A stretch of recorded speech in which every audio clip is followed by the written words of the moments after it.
Open statement ಕೊಟ್ಬಿಡಿ.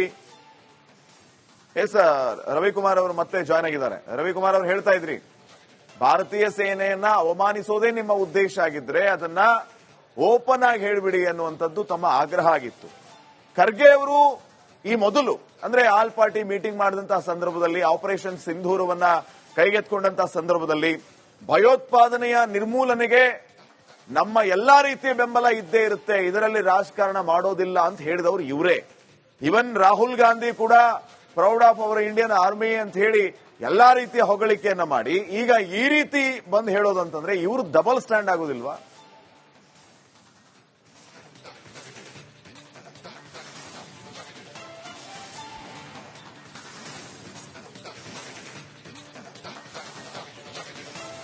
ಕಾಂಗ್ರೆಸ್ ಇಂದು ನಿಶ್ಚಳವಾಗಿ ಸ್ಪಷ್ಟವಾಗಿ double standard ಪತ್ರ ಬರೀತಾರೆ. ನಮ್ದು ಎಲ್ಲಾ ರೀತಿಯ ಬೆಂಬಲ ಇದೆ ಭಾರತೀಯ ಸೇನೆಗೆ, ಕೇಂದ್ರ ಸರ್ಕಾರಕ್ಕೆ ಅಂತ ಹೇಳಿ. ಮತ್ತೆ ಈಗ ಹೇಳ್ತಾ ಇದ್ದಾರೆ ಇದೊಂದು ಚುಟ್ಪುಟ್ಟು ಯುದ್ಧ ಅಂತ. ಮತ್ತು ಪಾಕಿಸ್ತಾನದ ಪ್ರಧಾನಮಂತ್ರಿ, ಪಾಕಿಸ್ತಾನದ ಸೇನಾಧಿಕಾರಿ ಡಿಜಿಎಂಒ ಅವರೇ ಒಪ್ಕೊಂಡಿದ್ದಾರೆ, ಎಸ್ ಭಾರತದ ಸೇನೆ ನಮ್ಮ ಮೇಲೆ ಅಟ್ಯಾಕ್ ಆಗಿದೆ ಮತ್ತು ಸೇನಾ ನೆಲೆಗಳನ್ನ ನಾಶ ಮಾಡಿದೆ ಮತ್ತು ಎಲ್ಲೆಲ್ಲಿ ಭಯೋತ್ಪಾದಕ ಕೇಂದ್ರಗಳಿದ್ರು ಅಲ್ಲಿ ಅಟ್ಯಾಕ್ ಮಾಡಿದ್ದಾರೆ ಅಂತ ಹೇಳಿ ಪಾಕಿಸ್ತಾನದ ಸೇನೆ ಒಪ್ಕೊಂಡಿದೆ, ಪಾಕಿಸ್ತಾನದ ಪ್ರಧಾನಮಂತ್ರಿ ಹಾಕೊಂಡಿದೆ. ದಯನೀಯವಾಗಿ ನೀವು ಅಟ್ಯಾಕ್ ಅನ್ನ ನಿಲ್ಲಿಸಿ ಅಂತ ಹೇಳಿ ನಮ್ಮ ಡಿಜಿಎಂಒಗೆ ಪಾಕಿಸ್ತಾನದ ಡಿಜಿಎಂಒನೇ ಮಾತಾಡಿದ್ದಾರೆ. ಹಾಗಾಗಿನೇ ತಾನೇ ಯುದ್ಧ ವಿರಾಮ ಮಾಡಿರೋದು. ಆದ್ರೆ ಈ ತರ ಅವಹೇಳನ ಮಾಡ್ತಕ್ಕಂಥದ್ದೇನಿದೆ ಮಲ್ಲಿಕಾರ್ಜುನ್ ಖರ್ಗೆ ಅಂತ ಒಬ್ಬ ಹಿರಿಯ ಮುತ್ಸದ್ದಿ ಅಂತೂ ಅಲ್ಲ ಬಿಡಿ, ಈಗ ಹಿರಿಯ ರಾಜಕಾರಣಿ, ಈ ತರ ಖಂಡಿತ ಮಾಡ್ತಕ್ಕಂಥದ್ದು ಸರಿಯಲ್ಲ ಅಂತ ನಾನು ಹೇಳೋದಕ್ಕೆ ಬಯಸ್ತೇನೆ. ಅಲ್ಲ, ಇವ್ರ ಉದ್ದೇಶ ಏನು? ಯಾರನ್ನ ಮೆಚ್ಚೋದಕ್ಕೆ ಈ ರೀತಿ ಮಾತಾಡ್ತಿದ್ದಾರೆ ಇವರು? ಯಾರು ತುಷ್ಟೀಕರಣ ಮಾಡ್ತಾ ಇದ್ದಾರೆ? ಏನ್ ಶಹಬಾಜ್ ಶರೀಫ್ ಕರೆದು ಇವ್ರನ್ನ ಶಾಲು ಹೊದಿ ಸನ್ಮಾನ ಮಾಡ್ತಾರ? ಯಾರು ಓಲೈಕೆಗೆ? ಯಾರು ಶಹಬಾಜ್ ಹೇಳ್ಬೇಕು ಇವ್ರಿಗೆ?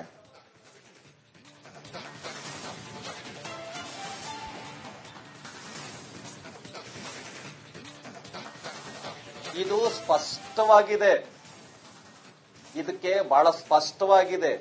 ಏನಂತ ಹೇಳಿದ್ರೆ, ಬಹುಶಃ ಭಾರತದ ಸೇನೆಯನ್ನ ತೆಗಳಿದ್ರೆ, ಪ್ರಧಾನಮಂತ್ರಿಯನ್ನ ತೆಗಳಿದ್ರೆ ಮತ್ತು ನಮ್ಮ ದೇಶದ ಸೇನೆ ಅಷ್ಟೊಂದು ದೊಡ್ಡ ಯುದ್ಧವನ್ನ ಮಾಡಲಿಲ್ಲ, ಪಾಕಿಸ್ತಾನದ ಮೇಲೆ ದೊಡ್ಡ ಪ್ರಮಾಣದಲ್ಲಿ ಅಟ್ಯಾಕ್ ಮಾಡಲಿಲ್ಲ ಅಂತ ಹೇಳಿದ್ರೆ ಬಹುಶಃ ಅವರಿಗೆ ಪೊಲಿಟಿಕಲಿ ಕರ್ನಾಟಕದಲ್ಲಿ ಪೊಲಿಟಿಕಲಿ ದೇಶದಲ್ಲಿ ಲಾಭ ಏನಾರು ಆಗುತ್ತಾ?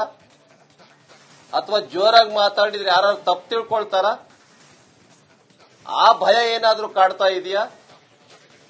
ಅಥವಾ ಪಾಕಿಸ್ತಾನದ ಒಂದ್ ರೀತಿ ಕಾಂಗ್ರೆಸ್ ಪಾರ್ಟಿ ಹೆಂಗಪ್ಪ ಇದೆ ಅಂತ ಹೇಳಿದ್ರೆ ಪಾಕಿಸ್ತಾನದ ರೂಲಿಂಗ್ ಪಾರ್ಟಿಯ ಅಲಯನ್ಸ್ ಪಾರ್ಟ್ನರ್ ರೀತಿನಲ್ಲಿ ಮಾತಾಡ್ತಾ ಇದ್ದಾರೆ ಮಲ್ಲಿಕಾರ್ಜುನ್ ಖರ್ಗೆ. ಕಾಂಗ್ರೆಸ್ ಪಾರ್ಟಿ ಅನ್ನೋದು ಪಾಕಿಸ್ತಾನದ ಪ್ರಧಾನಮಂತ್ರಿಯ ಮಿತ್ರ ಪಕ್ಷ ರೀತಿನಲ್ಲಿ ಮಾತಾಡ್ತಾ ಇದ್ದಾರೆ ಮಲ್ಲಿಕಾರ್ಜುನ್ ಖರ್ಗೆ. ಬಹಳ ಅಸಹ್ಯ ಇದು.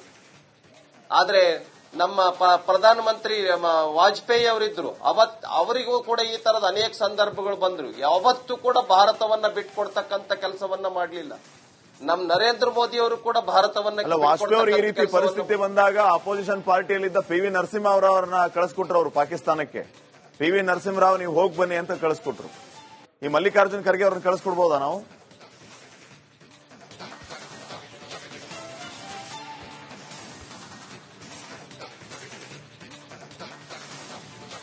ಹೌದು, ಹೋಗ್ ಬನ್ನಿ ಅಂತ ಕಳಿಸ್ಕೊಟ್ರು ಮತ್ತು ಭಾರತಕ್ಕೆ ಕೀರ್ತಿ ತರ್ತಕ್ಕಂತ ಮಾತುಕತೆಯನ್ನ ಮಾಡ್ಕೊಂಡು ಬಂದ್ರು.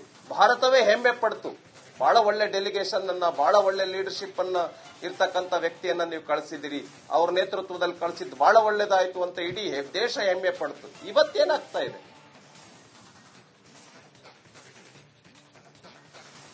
ಬಹಳ ಅಸಹ್ಯಕರ ಇದು. ಮಾನ್ಯ ಇವರೇ, ಇದು ಮಲ್ಲಿಕಾರ್ಜುನ್ ಖರ್ಗೆ ಅಂತವರಿಗೆ ನಿಜಕ್ಕೂ ಶೋಭೆ ತರ್ತಕ್ಕಂಥದ್ದಲ್ಲ, ಬಹಳ ಅಸಹ್ಯ ಪಡ್ತಾ ಇದೆ ಇಡೀ ದೇಶ. ಮಲ್ಲಿಕಾರ್ಜುನ್ ಖರ್ಗೆ ಅವರು ಈ ತರ ಮಾತಾಡಿರ್ತಕ್ಕಂಥದ್ದು ಅಲ್ಲ, ಬಹುಶಃ ಇಲ್ಲಿ ವೆರಿ ಕ್ಲಿಯರ್ ಇದೆ, ಇಲ್ಲಿ ರಾಜಕಾರಣ ಅನ್ನುವಂಥದ್ದು ಈಗಾಗಲೇ ಮುನ್ನೆಲೆಗೆ ಬಂದಾಗಿದೆ.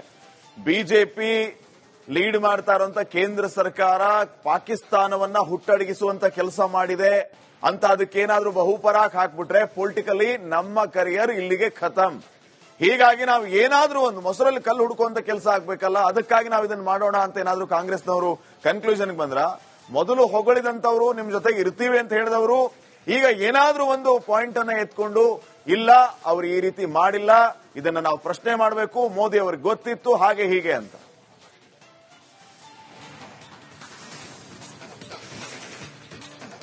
ಖಂಡಿತ ಮಾಡ್ತಾ ಇರ್ಬೋದು.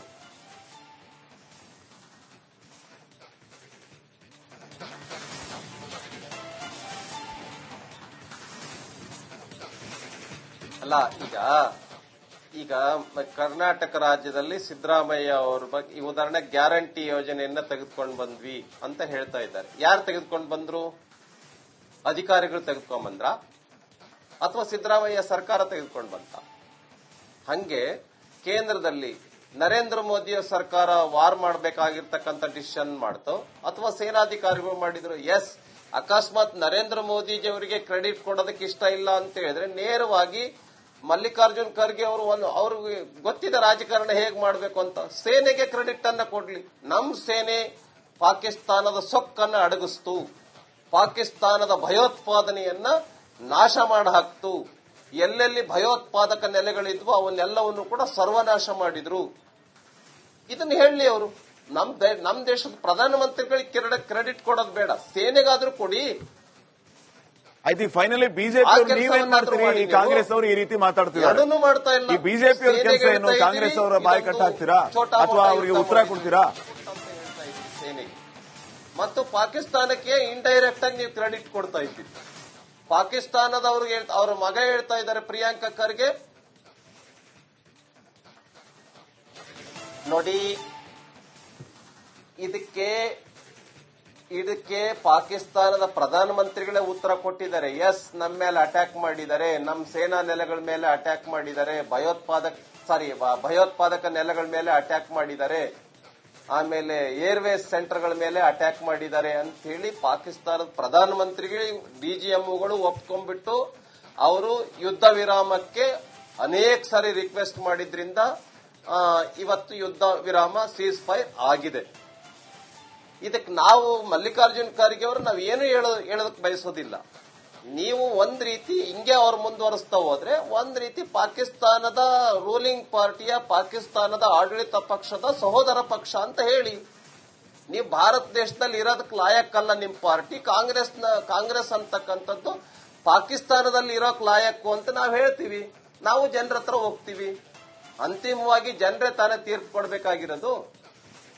ನೀವು ಪಾಕಿಸ್ತಾನದ ಸೇನೆಗೆ ಕ್ರೆಡಿಟ್ ಕೊಡಬೇಕು, ಪಾಕಿಸ್ತಾನದ ಪ್ರಧಾನಮಂತ್ರಿಗಳಿಗೆ ಕ್ರೆಡಿಟ್ ಕೊಡಬೇಕು, ನಮ್ಮ ದೇಶದ ಸೇನೆ ಮತ್ತು ಪ್ರಧಾನಮಂತ್ರಿಗೆ ಅವಮಾನ ಮಾಡಬೇಕು ಅಂತಾದ್ರೆ you tell openly, we will take open decision.